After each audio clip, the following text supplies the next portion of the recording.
Good evening. You are likely familiar with fentanyl as a powerful opioid typically prescribed for pain relief. But there's also an illegal form, and it is starting to pop up on the streets more frequently.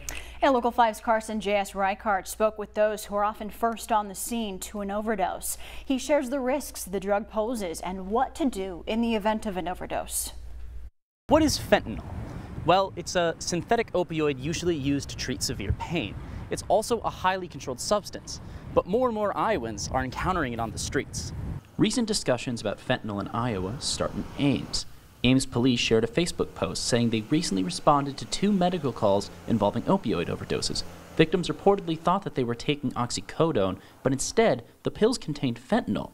Jason Tuttle, commander of the AMES police, wants Iowans to know that these little pills can be a big threat. Unfortunately, actually, in the first call we had in August, the young man died as a result of the overdose. And so when we found the second ones, we thought it was very prudent that we put out some information to the community because we believe there's other pills likely floating around in the community, and they are harmful to individuals who take them. The problem isn't limited to AMES. Des Moines police have been seeing more fentanyl in recent years. I think that's a nationwide trend.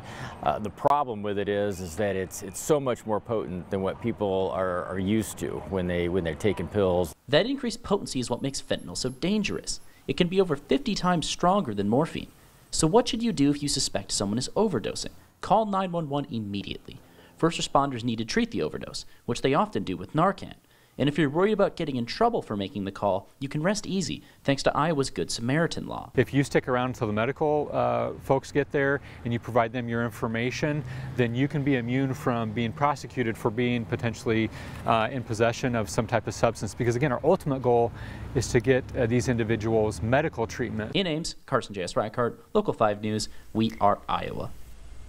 Tuttle told us that because the 2 fentanyl calls from the Facebook post were a month apart, AMES police believes there's still more of it on the streets, and they're currently investigating that source. Now, more on that NARCAN, the medicine that reverses the effects of an overdose. Now, the state of Iowa made the medicine free last year. You can get it at nearly any pharmacy. Typically comes in the form of a nasal spray. To find NARCAN, otherwise known as naloxone, head to naloxoneiowa.org. Taking a look now at opioid-related overdose deaths. This is data from drugabuse.gov for 2018. The latest year data is available. The darker the state, the higher the death rate. You can see Iowa does relatively well with about 6 or less deaths per 100,000 people. In Iowa, drug overdose deaths fell in 2018 compared to 2017, but there's a difference when it comes to synthetic opioids and prescription opioids. Synthetic deaths like fentanyl rose, while prescription opioid deaths dropped.